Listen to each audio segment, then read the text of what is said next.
Hi everyone, it's Paul here.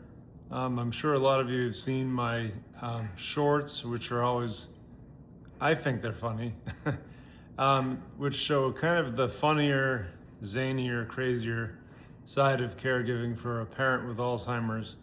But those are just very brief periods in an otherwise long day. For those of you who are caregivers, you certainly understand. For those who are not caregivers, I thought I would just kind of give you a little bit more of a rundown on how things go around here, at least. Um, it's a very long day. We do laugh a lot. My mom and I try to find as much laughter as we can, mostly generated by me.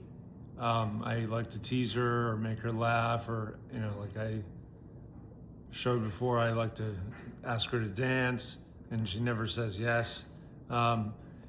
I like to just call her Queen Crabby the first, which always makes her laugh when she's being crabby, which isn't very often, but sometimes it can as the day goes on.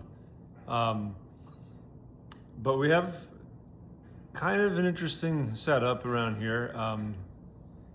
My bedroom, actually my bed is in her bedroom.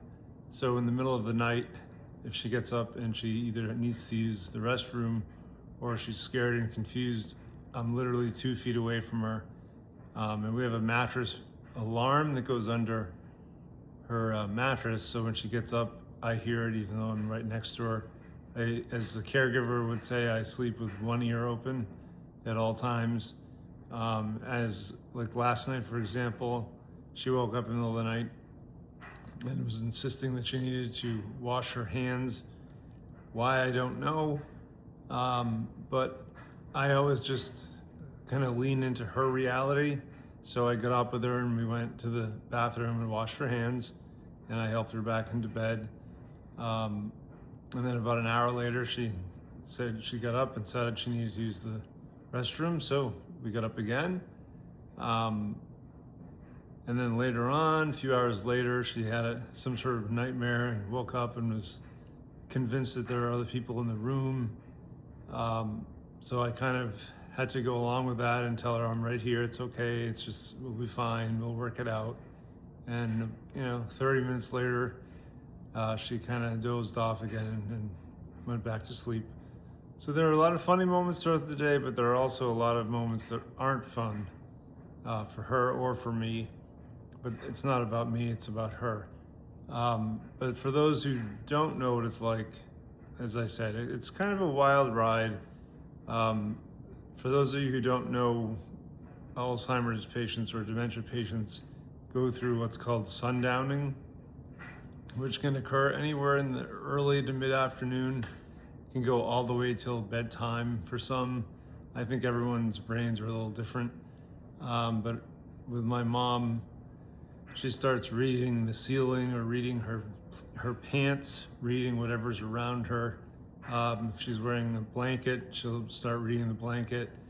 And I have no idea what she's reading. And she'll read something and say, look at this, and point to it. And I have no idea what the heck she's saying. So I kind of have to gingerly dance around it.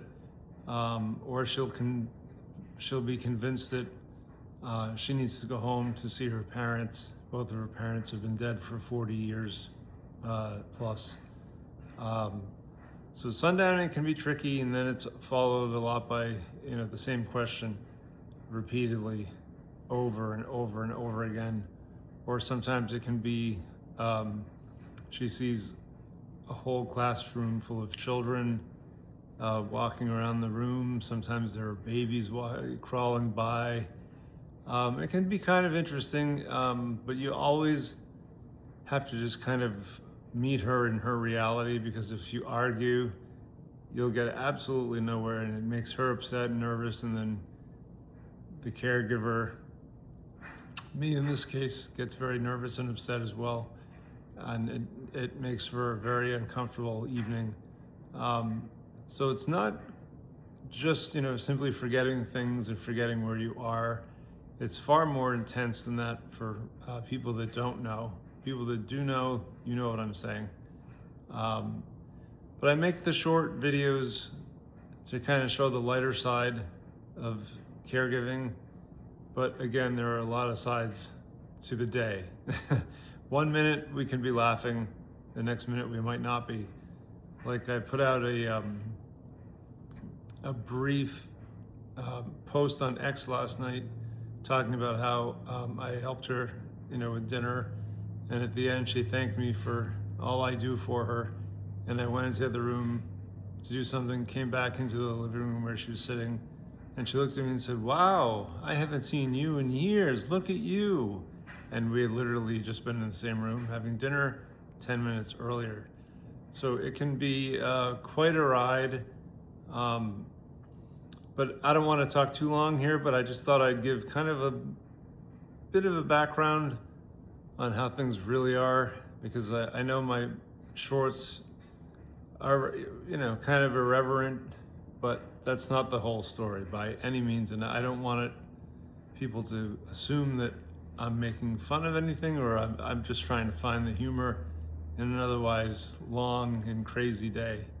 But if you want to follow me on X, my handle is Paul _L_ O'Brien at X.